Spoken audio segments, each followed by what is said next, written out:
Evan lived alone on a quiet mining moon where the nights were long and cold. Most days were the same for him. He worked, fixed machines, and then returned to his small metal cabin. He did not expect anything strange to happen in his lonely life. But one night, everything changed. The wind outside was strong, blowing dust across the rocky ground. Evan was cleaning his tools when he heard something soft. Very soft. It sounded like crying. At first he thought he imagined it. No one ever came near his cabin. No one had any reason to be here. But the sound came again, a small, weak sob. Evan walked to the door and opened it. Cold air rushed in. At first he saw nothing. Then his eyes caught something small near the steps of his cabin. Something moving. It was a little girl, but not a human girl. Her skin had a soft purple glow. Her eyes were big and bright, filled with pain and fear. She had thin, delicate arms and wore an old, torn dress that looked too small for her. She was barefoot, shaking in the cold. When she tried to speak, her voice was barely a whisper. "It hurts. Please." Evan froze. He had seen many alien races in his years as a miner, but he had never seen a child alone like this. Especially not on this empty moon. Someone must have abandoned her. Someone cruel. He slowly stepped closer and knelt in front of her. "Are you hurt?" he asked softly. The girl nodded weakly. She held her small hands against her side like she was trying to stop the pain. Evan reached out to her, but she flinched, stepping back as if she expected to be hit. This cut through his heart. Something terrible had happened to her. "It's okay," he said. "I won't hurt you. Let me help." Her eyes slowly lifted to his face. She was scared, but she was also desperate. After a moment, she took a small step forward and let him pick her up. She was so light, it felt like he was holding a feather. He brought her inside and placed her gently on his bed. He wrapped her in a warm blanket and tried to check her temperature. But she kept crying and pressing her hand to her side. "Where does it hurt?" Evan asked. She trembled. Her lips moved like she wanted to speak but was scared. Finally she whispered, "Lift. Dress. Look." Evan froze. She was just a child. But she was in pain, and she needed help. Slowly, with shaking hands, he lifted the edge of her dress, and then he stopped breathing. Her body was covered in glowing scars, strange, thin lines that ran across her skin like someone had burned symbols into her. But one wound was still fresh. It was open, bleeding a soft blue liquid. And right beside that wound, there was something under her skin. Something moving. It looked like a small machine, pulsing like a living thing. "What happened to you?" Evan whispered. The girl tried to speak, but her breath grew weak. Her eyes closed. She fainted before she could answer. Evan gently lowered her dress and held her hand. He had no idea who she was or why she had this strange device in her body. But one thing was clear. Someone had hurt this child. Someone had chased her. Someone wanted her back. He carried her to the small medical table to treat her wound. But before he could begin, he heard something outside.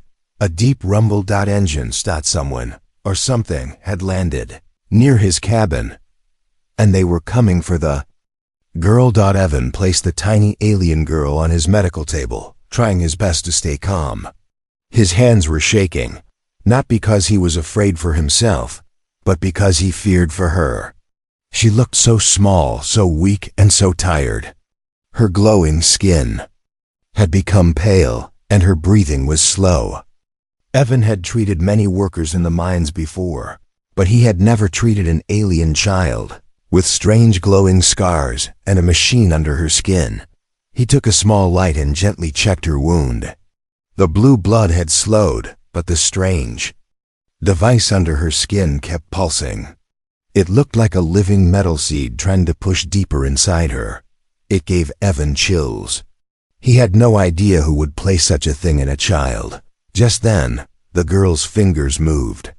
She slowly opened her eyes and looked at him, scared and confused. Am I safe?" she whispered. Evan bent down so she could see his face clearly. "Yes, you're safe here. I won't let anyone hurt you."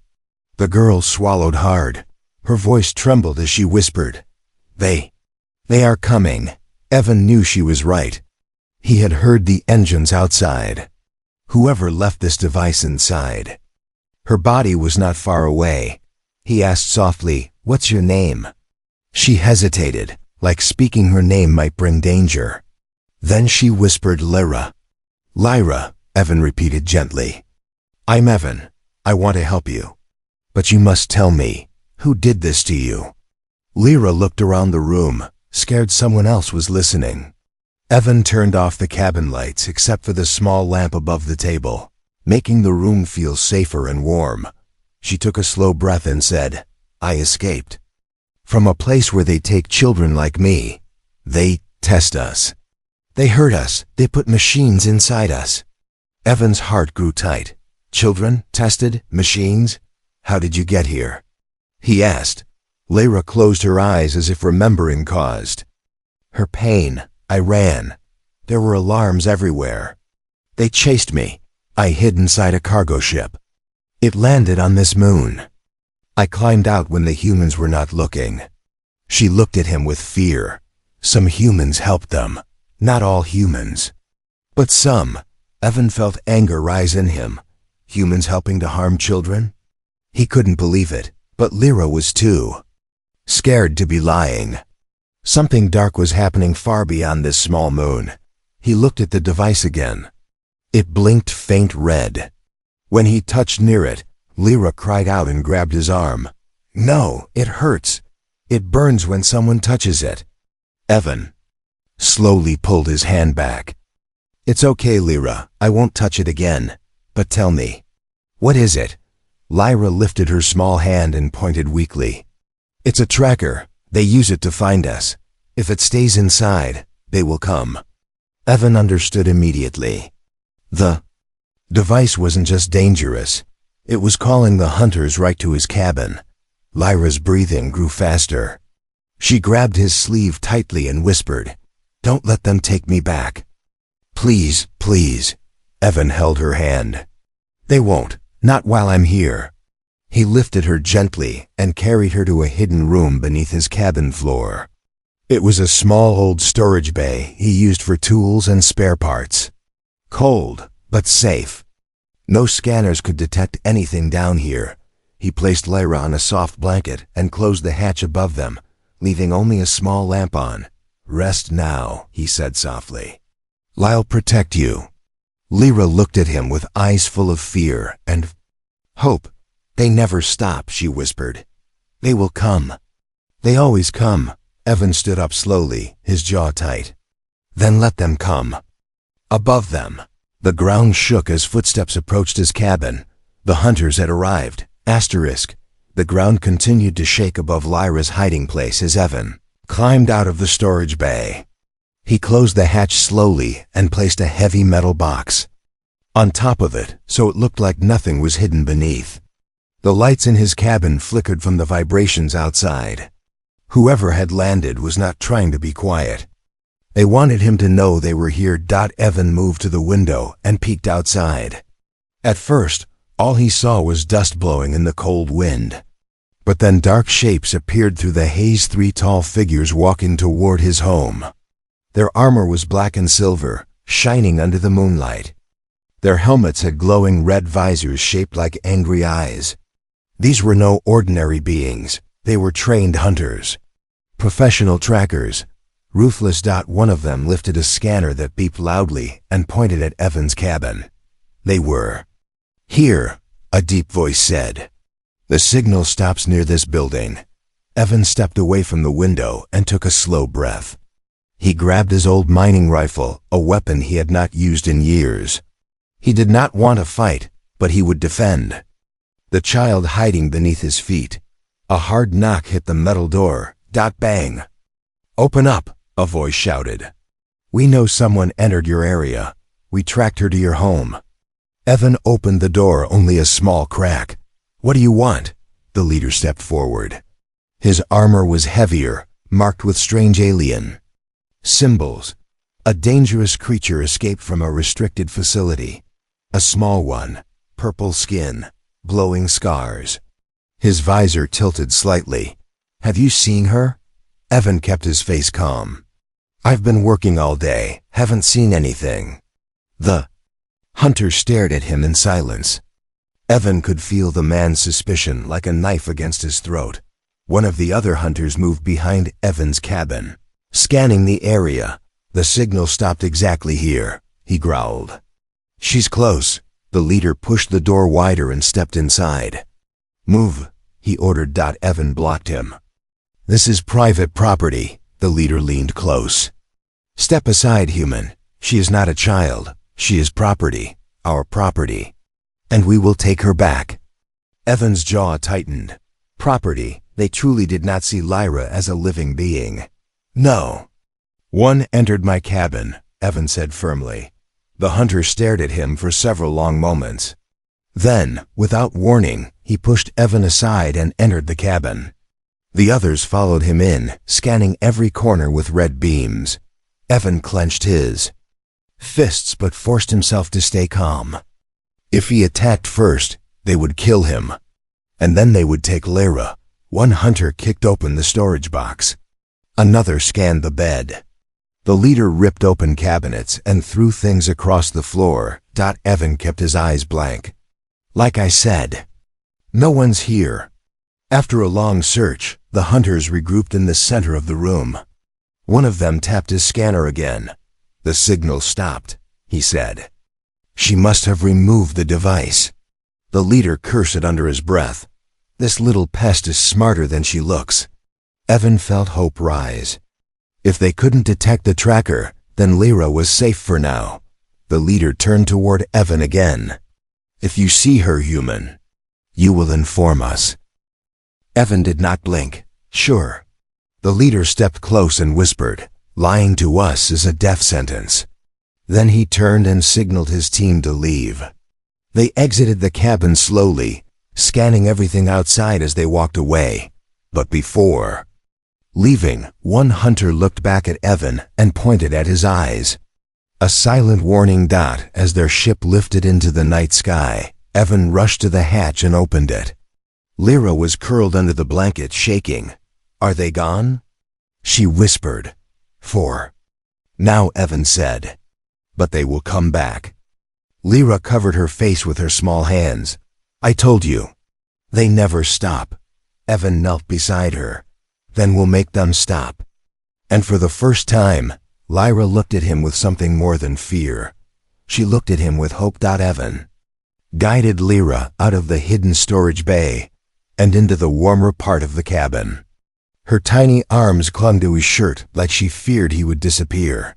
Her eyes were still wide from the hunter's visit, and her breathing came in small, shaky gasps.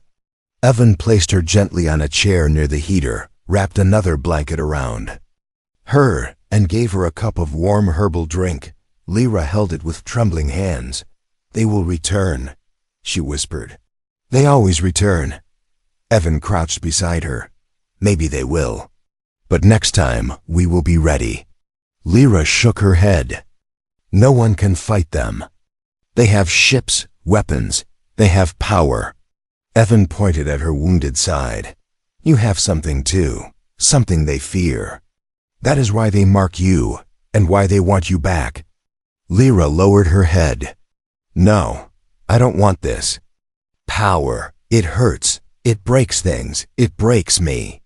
Evan gently lifted the blanket from her side and checked the wound again.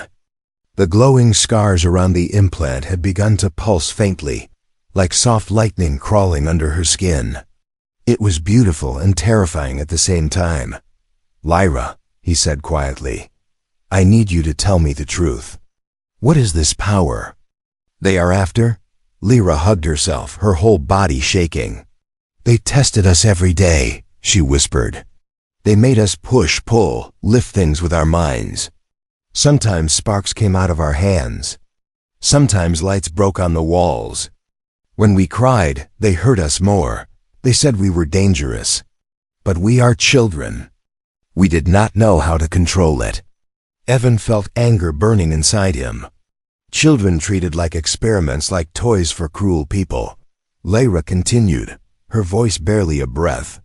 Some children had small power, some had none, but a few, like me, had too much. They called us rare units. They kept us in separate rooms. They said our power could destroy ships, or whole cities, if we lost control. Evan finally understood why the hunters were so desperate. Lyra was not only special, she was extremely powerful. But she was still just a scared child who wanted warmth and safety. He placed his hand gently on her shoulder. You are not a weapon, Lyra. You're a little girl, a frightened one. And what they did to you was wrong. Lyra looked up at him slowly. But my power hurts people, Evan. I saw it. When I escaped, I was scared. I tried to break a door, and the whole wall exploded. I didn't mean to. I didn't want to hurt anyone. You didn't hurt anyone. Evan said softly. You ran because you wanted to live. That is not wrong, Lyra didn't answer. Instead, she winced suddenly and grabbed her side. The implant began to blink faster. Evan quickly leaned closer. Hey, you're okay. Tell me what's hurting. To the vice, she gasped. It gets hot. When they are close. Or when my power gets strong. Evan studied the blinking light. The pulse was faster, now almost frantic. It was reacting to something. Maybe the hunters, maybe Lyra's emotions. Or maybe both. Lyra, he said, we need to take this thing out. Lyra's eyes filled with fear. No, if you try. It will burn me. It will shock me. It happened before. Her voice broke. It hurts so much. Evan took her hands gently. Listen to me. I won't let it hurt you again. But this device is calling them. If we don't remove it, they will find us no matter where we hide. Lyra swallowed hard. Then we will die. No, Evan said firmly. Not today. He stood up and opened a metal case filled with old military tools he had hoped never to use again. Lyra watched him with wide eyes. Evan, what are you doing? He looked at her with determination. I'm preparing to save you. And far outside, in the silent darkness of the moon, something beeped in reply. The hunters had found the signal again. They were coming back. Evan worked fast, placing his old military tools on the table. He had no proper medical equipment for removing alien implants, but he had survived battles with even less. Every few seconds, he glanced at Lyra. She sat on the chair, legs pulled to her chest, shaking from fear and pain. The blinking implant under her skin now flashed brighter than before, like a red warning light. Lyra whispered, Evan, if you try to take it out, it might explode. Her voice cracked as she said it. Evan paused. Has that happened before? Lyra nodded slowly. I saw them try to remove one from another child. She screamed, and then she covered her face with her small hands. I don't want to remember. Evan felt a cold chill spread through him. These people were monsters. They treated children like toys, tools, or machines. He walked to Lyra, knelt and held her hands. I will not hurt you, he said. And I won't let them take you, but we need help. Lyra's eyes filled with fear again. Who will help us? Everyone is scared of them. Not everyone, Evan said. He pressed a button on an old communicator he had not used in years.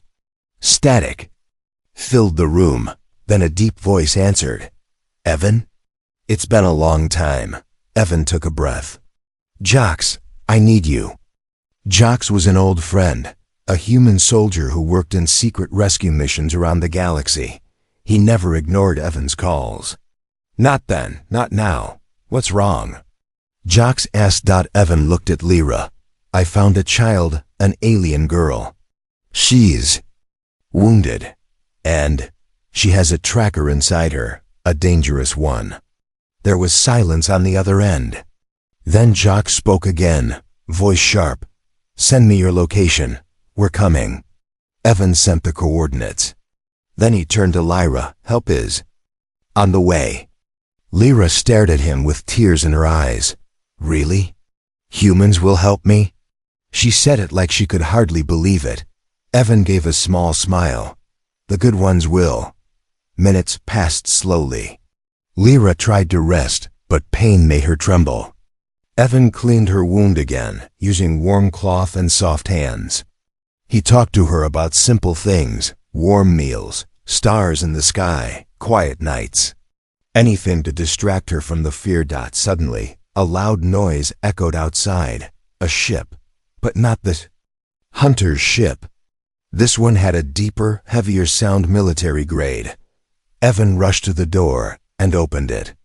A sleek silver dropship hovered above the ground. The ramp lowered and 6 armored humans walked out. At the front was Jock's broad shoulders, sharp eyes, and a scar across his cheek. He carried a medical kit and a heavy blaster rifle. Jock stepped into the cabin and froze when he saw Lyra. She looked even smaller than Evan had described. Her big eyes watched the humans with fear. Jock knelt in front of her, slowly so he wouldn't scare her. Hello, Lyra. I'm here to help you, Lyra whispered. Are you a good human? Jock smiled gently. The best kind. Then he touched her hand softly. May I look at your wound? She nodded. Jax opened his scanner. When it passed over the implant, he frowned. This tech, it's illegal, very illegal. And it's killing her. Evan felt his stomach tighten. Can you remove it? Jock sighed. Not easily. And not safely. The hunters built it to explode if someone tries to take it out. Lyra whimpered softly. But Jax continued. I have a way. He pulled out a tiny tool, a signal scrambler. This can block the implant's transmission. They won't find her for a while. Before he could activate it, a sudden explosion shook the ground. The walls rattled. Lyra screamed. Another blast came closer this time. Jox grabbed his rifle. They found us. Evan pulled Lyra into his arms. Outside, bright searchlights lit. The night sky. The hunters had come back stronger, angrier, and ready for war. The ground shook again as another explosion hit the rocky surface outside Evan's cabin. Dust fell from the ceiling. Cups and tools rattled on the shelves. Lyra clung to Evan's shirt, shaking like a leaf in a storm. Jock stood near the door with his rifle raised, scanning every movement through the window. They're surrounding the cabin, Jock said. 3 groups. 1 at the front, 2 at the back. They came prepared. Evan looked at Lyra. Her breathing was sharp and fast, and the implant under her skin blinked rapidly, almost flashing. The device reacted to danger. Or her emotions. Maybe both. Jax crouched next to her. Lyra, listen to me. We need you to stay calm. I can't, she whispered. They are coming to take me again.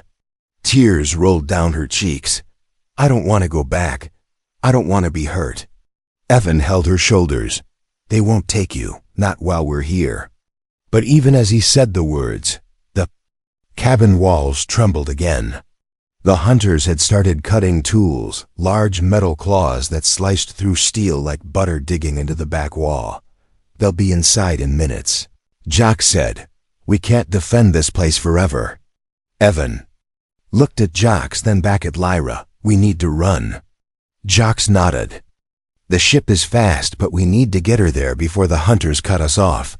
Lyra hugged herself tightly. They will catch me, they always do. Evan gently lifted her chin so she looked into his eyes. Not this time. You're not alone anymore. Suddenly, the back wall of the cabin burst open. Metal pieces flew across the floor. A hunter in black armor stepped through the hole, scanning the room with bright red eyes. There, he shouted. The rare one. Grab her alive. Lyra screamed. Her hands flew to her head as if something inside her was breaking. The implant glowed dangerously bright, too bright. Get down. Jax yelled. Evan covered Lyra with his body. A wave of energy exploded outward from the little girl. It wasn't like a blast from a weapon. It was like a giant, invisible shockwave, pushing outward with unstoppable force. The hunter was thrown across the room, crashing into the far wall. Tools flew, furniture tipped over, windows shattered. The air buzzed with power. When the shock faded, Lyra sat curled on the floor, breathing hard. Her hands shook, and tiny sparks of light danced around her fingers like little stars. Jax stared at her in awe. She did that? Evan nodded slowly. She didn't mean to. Lyra looked up, tears streaming down her cheeks. I'm sorry. I didn't want to hurt anyone. Evan hugged her tightly. It's not your fault. You're scared. And they pushed you too far. Outside, the hunters shouted orders. More. Footsteps approached. They're regrouping, Jax warned. That blast shocked them, but it won't stop them. Lyra wiped her tears. They will kill you because of me. Evan lifted her into his arms. Then let's give them reason to be afraid. They rushed out of the broken wall and into the cold night. Jax's team followed, protecting them from every side as blaster fire rained down. Searchlights cut through the dust. Hunters shouted commands. Lyra looked back at them, trembling. I don't want to hurt people, but I don't want to lose. You either. Evan squeezed her hand. Then don't run from your power. Use it to protect. Something changed in her eyes, then fear mixed with strength. She turned toward the hunters. Her tiny body glowed faint purple. The air around her twisted like a rising storm. The hunters aimed their weapons. Lyra took a breath, and for the first time, she chose to use her power not from fear, but from courage.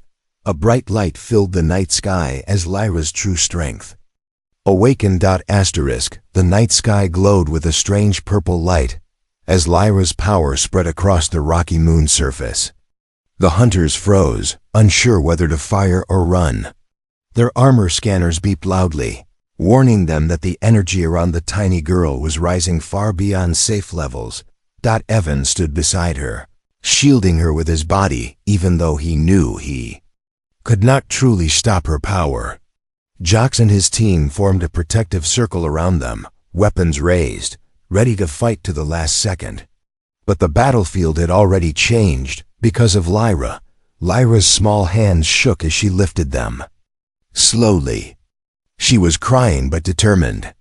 The ground under her feet glowed softly, as if responding to her heartbeat. I don't want to hurt anyone, she whispered. But I won't let you take them from me. The hunters fired first. Bright red shots filled the air before a single shot could reach Evan or the soldiers.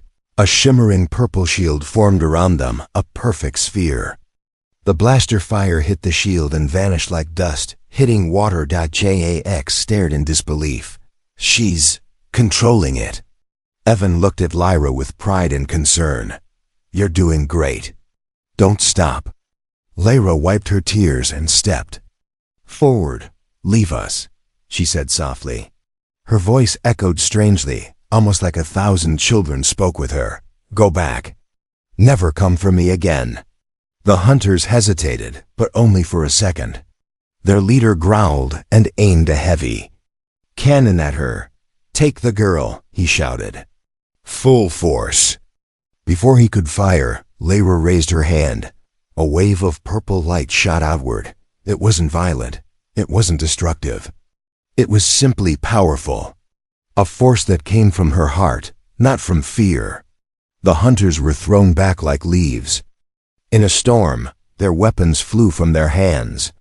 Their ship engines sputtered and shut off. The lights on their armor went dark, one by one. Lyra's body glowed brighter, then the light slowly faded, leaving her breathing hard, exhausted, but still standing. The battlefield became silent. Jax stepped forward carefully, stunned. Kid, you just defeated an entire hunting squad. Lyra's legs wobbled. Evan rushed forward and caught her before she fell. I didn't. want to hurt them," she whispered weakly. "I just wanted them to stop." "You did fine," Evan said. "Better than fine. You saved all of us." Jax's team moved quickly to secure the stunned hunters, tying them and disabling their weapons. Some of the hunters groaned, waking up slowly, but none of them dared to reach for a weapon. Again, they stared at Lyra as if she was something divine and frightening at the same time. One soldier whispered, "What now?" "She's a child, but her power." Evan lifted Lyra in his arms. She laid her head on his shoulder like a tired baby bird. "She's not a weapon," Evan said strongly. "She's a little girl who deserves a life," Jax nodded. "Then we'll give her one." They boarded Jax's ship and lifted off the moon. Through the window, Lyra watched the hunters get smaller and smaller until they vanished. She let out a shaky breath. "Will they come again?" she asked. "Not after what you did today," Jax replied. "And if they do, they'll have the entire human alliance to deal with." Lyra blinked. "Humans will protect me." Evan kissed the top of her head. "Yes, because you're family now." Lyra's eyes filled with gentle warmth. A tiny smile appeared on her tired face. "Papa," she whispered. "Can I stay with you?" Evan held her close. "For as long as you want." The ship carried them into the stars, toward a safer world where Lyra could finally live like a child, not a weapon, not a prisoner, but a little girl who was loved. And across the galaxy, stories spread about the tiny alien girl with a mighty heart, and the human who risked everything to save her. A new legend was born that day, a legend of hope, courage, and the bond between a human and a child who only wanted a home.